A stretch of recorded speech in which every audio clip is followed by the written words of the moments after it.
Well, good morning, everyone. Happy Friday morning to you, and welcome back to Morning Musings here on Now TV. My name is Don K. Preston. I am the president of Preterist Research Institute of Ardmore, Oklahoma. Listen, I just want to thank you so very, very much for joining me. We've been involved in, and will continue to be involved in, a study of the challenge of Christ.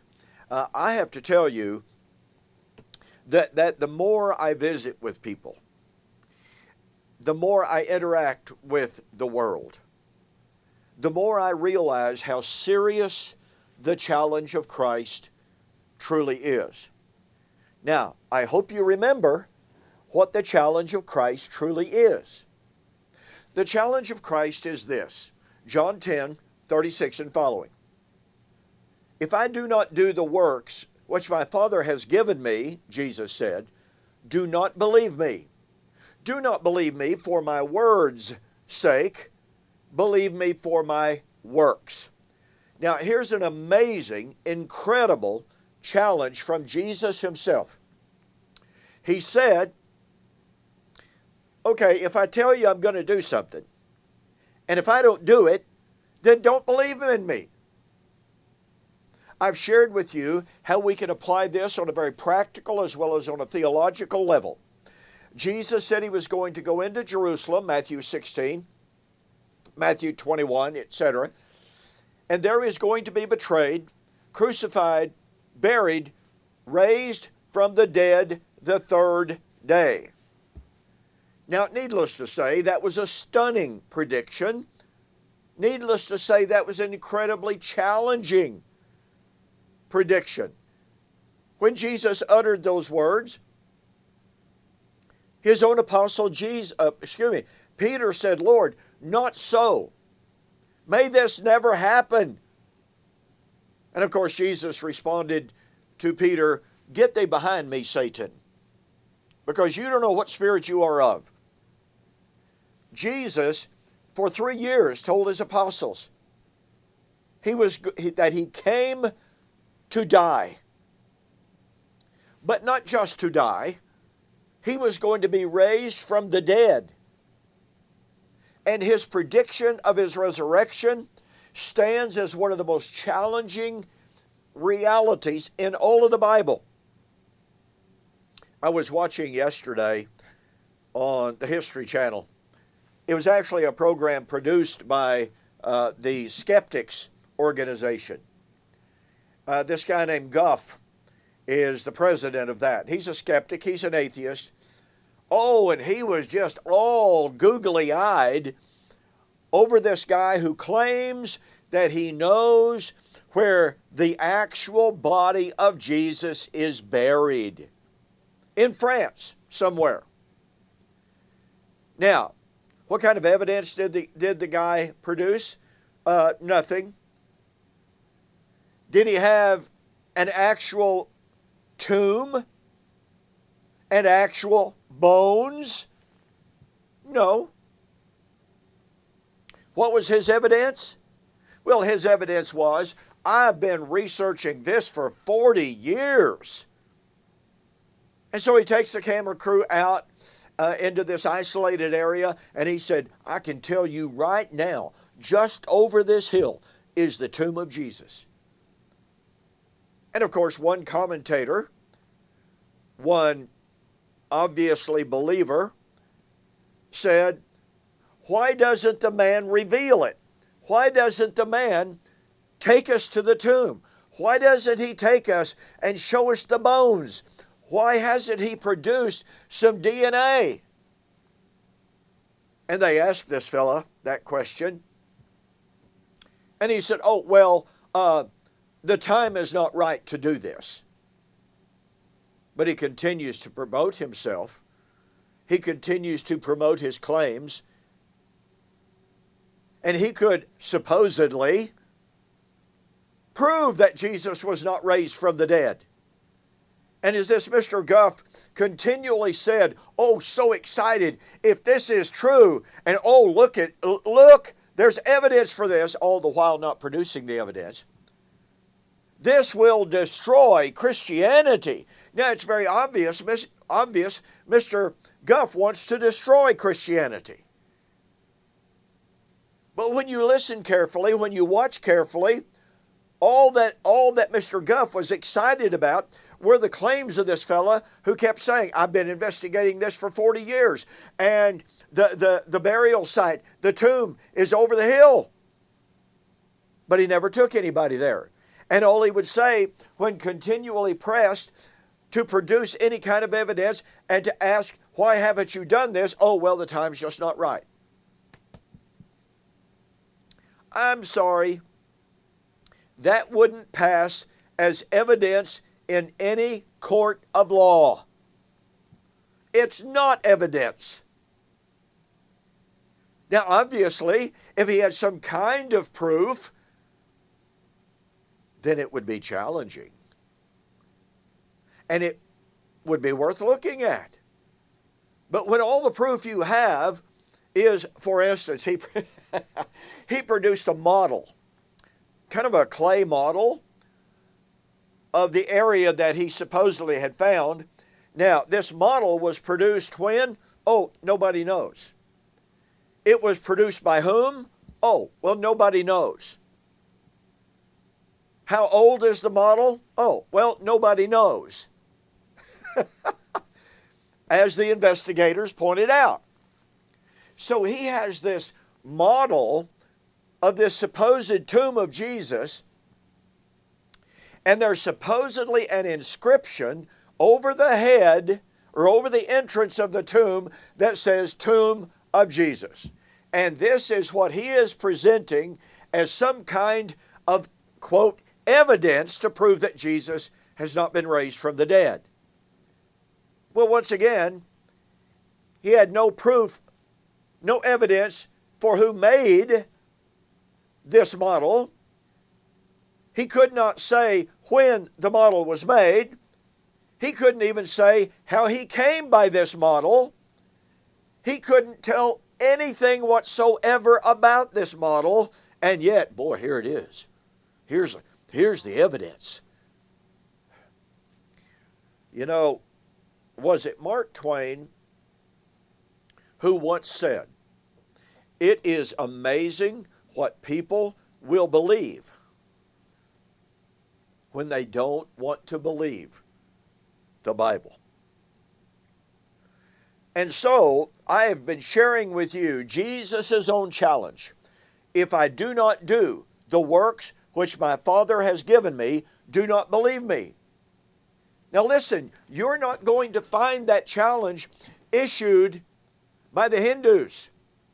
Do they welcome investigations into the historicity of their religion? Oh no, it's all an inner truth.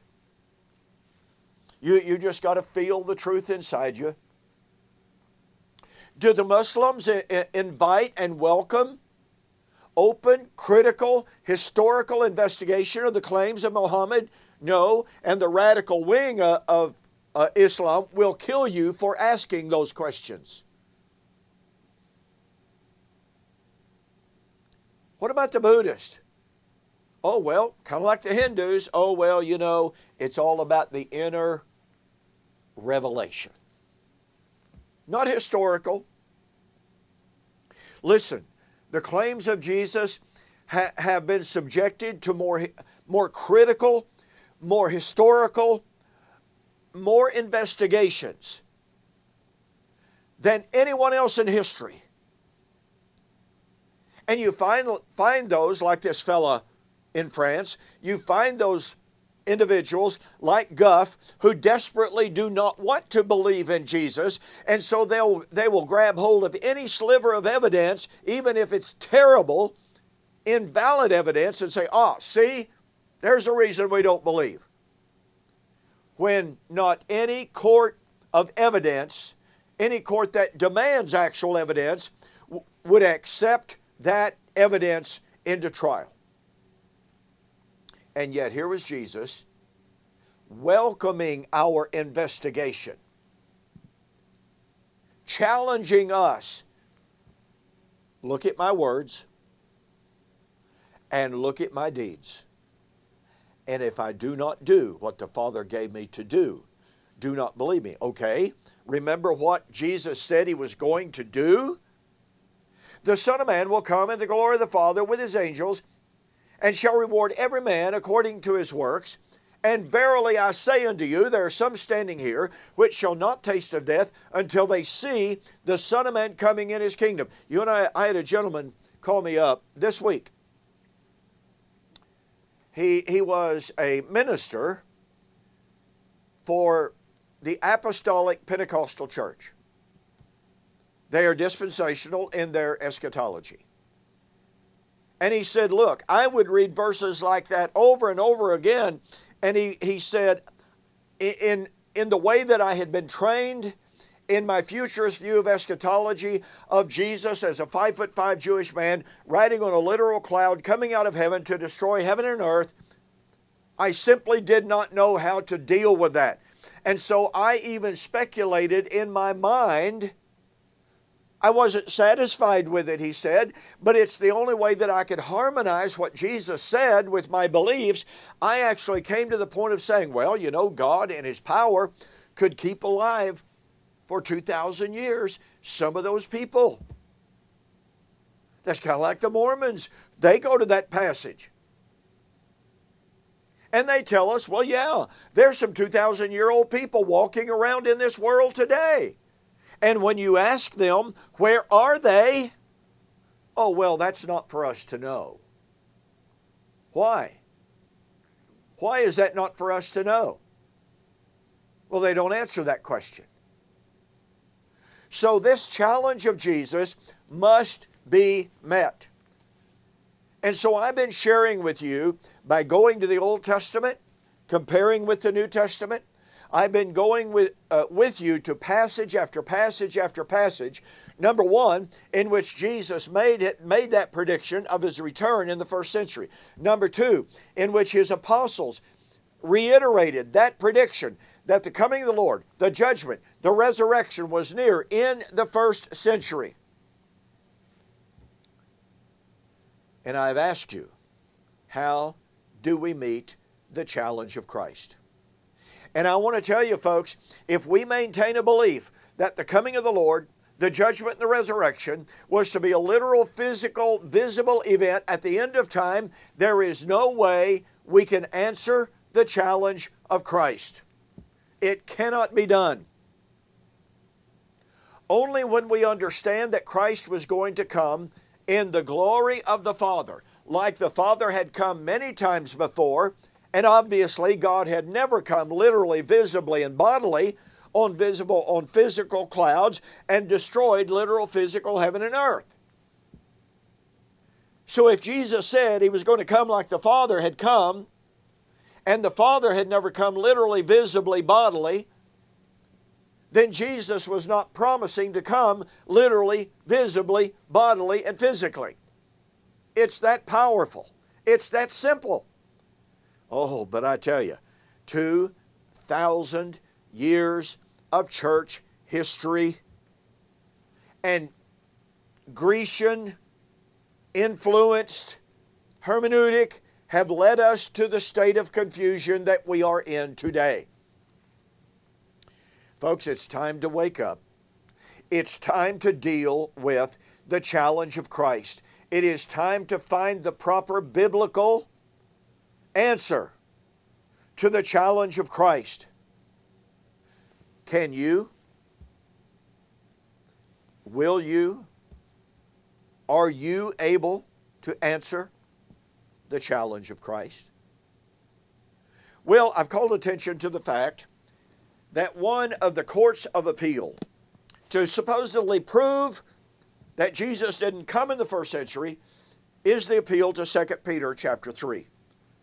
And I spent a good little bit of time showing you that Peter said, knowing this first, that scoffers shall come in the last days, walking after their own lust, saying, where's the promise of his coming? Well, you see, I've shown you that the Old Testament prophecy of the coming of the scoffers. And I've shown you from Isaiah chapter 28 how the scoffers that were predicted to come in the first century. I've shown you from Isaiah 28 that the day of the Lord that they would be scoffing at was to be of the day of the Lord like as at Perizim and Gibeon, both of which were times in which, you got to catch the power of this, in which God came, but He never came literally, visibly, bodily, and physically. Do you see how this fits? Do you see how this is a perfect demonstration of what I'm sharing with you about Jesus' promise to come in the glory of the Father? This is incredible, folks. And so here we have a prophetic source of Peter, 2 Peter 3, which supposedly tells us about the end of time.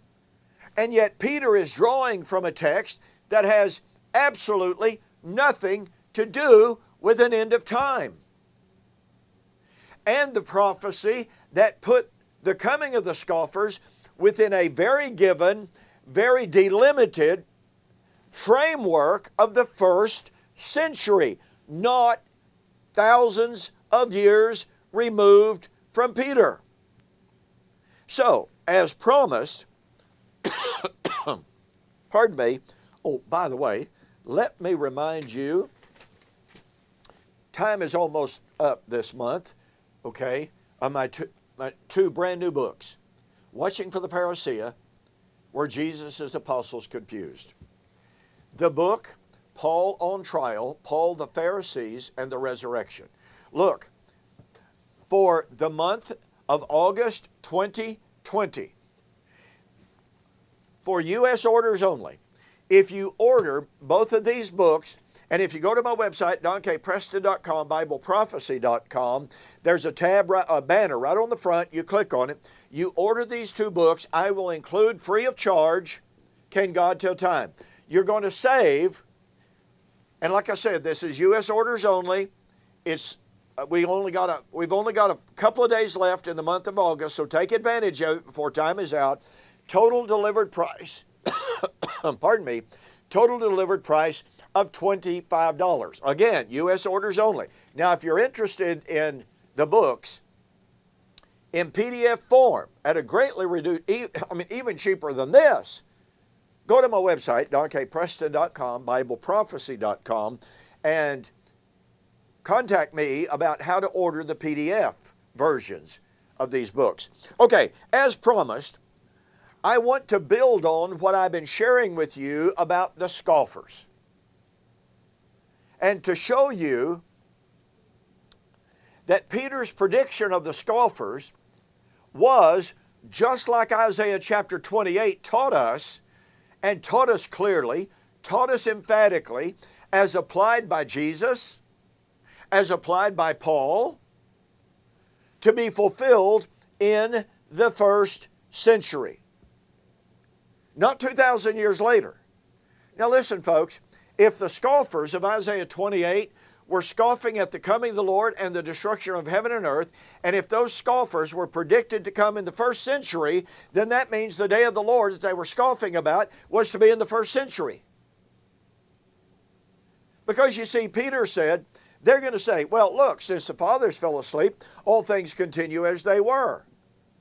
Well, okay, if the scoffers were denying an event to take place 2 or 3 or 4,000 years, or maybe 40,000 years, as some have speculated, if they are denying an event that far off, then the scoffers were actually absolutely correct, because after all things continue as they are for 40,000 years. But you see, if we place the scoffers within the framework of the first century and within the framework of the predictions of Jesus, the Son of Man will come in the glory of the Father with His angels, and some standing here will not taste of death until they see the Son of Man coming in His kingdom.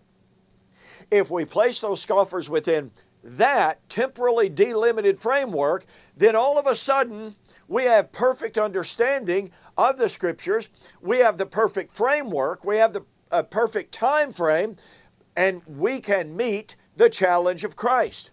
Now, like I said, as I promised, what I want to do now, and boy, I'm running out of time already, or am I not? What I want to do now is I want to share with you just a few thoughts. This will obviously take more than the time I have left today. But I want to share with you the comparisons between 2 Peter and the book of Jude. Now, what you might do, if you have access to a computer, is you might go to good old Google and you might type in parallels between 2 Peter and the book of Jude. Last night, in preparing for today's lesson, where'd the rest of it go? Last night, I got on there and I printed off, a good number of pages that illustrate the absolute direct parallels between 2 Peter and the book of Jude. Now, someone may say, well, so what? All that you're saying is that 2 Peter and Jude say the same thing. Well, yeah, sort of, but not quite. Okay? Here's what I mean. In 2 Peter, let me read 2 Peter chapter 2, verse 1 to 3. There were also false prophets among the people, even as there will be. Notice his use of the present tense. The future tense. Even as there will be false teachers among you, who will, future tense, secretly bring in destructive heresies, even, denying the Lord who bought them, and bring on themselves swift destruction. Now watch this. This is incredible. Peter said, when these false teachers that I am predicting, when they come, they will bring swift destruction on themselves. Okay, wait a minute. If Peter is talking about events 2,000, 3,000 years away, 40,000 years away, then it's totally inappropriate to say, well, every single generation since the Lord established the church has experienced scoffers. No. When the scoffers, when the deniers, when the false teachers that Peter is predicting, when they appeared, they would bring swift destruction on themselves. And the word swift here does not mean, when they appeared, they would receive the sentence of destruction that would eventually be carried out one day by and by, who knows when, perhaps a gazillion years off, but when it finally gets around to happening, it will happen rapidly. As I've said on many different occasions, and as I said on this program, it's amazing what some people will believe when they don't want to believe the Bible. You see, let me drive this point home, and you absolutely must catch the power of this. When these false teachers that Peter was talking about, and they are the scoffers of 2 Peter chapter 3, verse 3, okay? When those scoffers would come, when they appeared, it means that the day of the Lord and their destruction at the day of the Lord was going to happen quickly. Not thousands of years away. Okay, they will bring upon themselves swift destruction, and many will follow their destructive ways, because of whom the way of truth will be blasphemed. By covetousness they will exploit you with deceptive words. Now watch this. For a long time, their judgment has not been idle, and their destruction does not slumber. Now, what that tells us? That tells us that in some sense, Peter believed they were already there, because Peter says their judgment has not been idle. Their destruction does not slumber.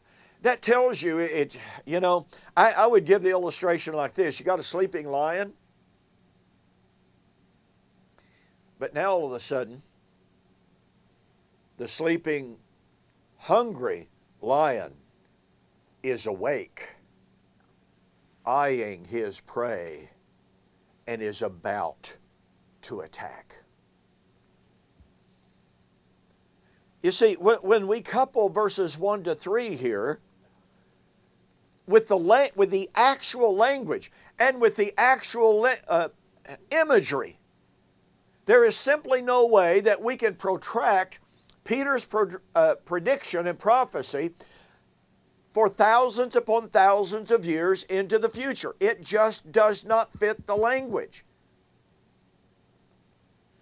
Their destruction or their judgment has not been idle. Well, if their judgment has not been idle, then guess what, folks? The scoffers, the deniers, the false teachers are already there. Now, let me point something out to you very, very quickly, and I'm running out of time far too quickly. When Jesus was asked about the fall of Jerusalem and the destruction of the temple in Matthew chapter 24, he said that many false prophets would arise and lead many people away. And he said it would happen in that generation. Well, guess what? John said in 1 John chapter 4, many false prophets are already in the world. So here's Jesus' prediction of the coming of false teachers. Here is John writing a couple of decades later, 3 decades later, saying, many false prophets have already come. They're already in the world. Here is Peter reiterating the words of Jesus that false prophets, false teachers would come. And he says, guess what? Their destruction does not slumber. He says, their judgment has not been idle.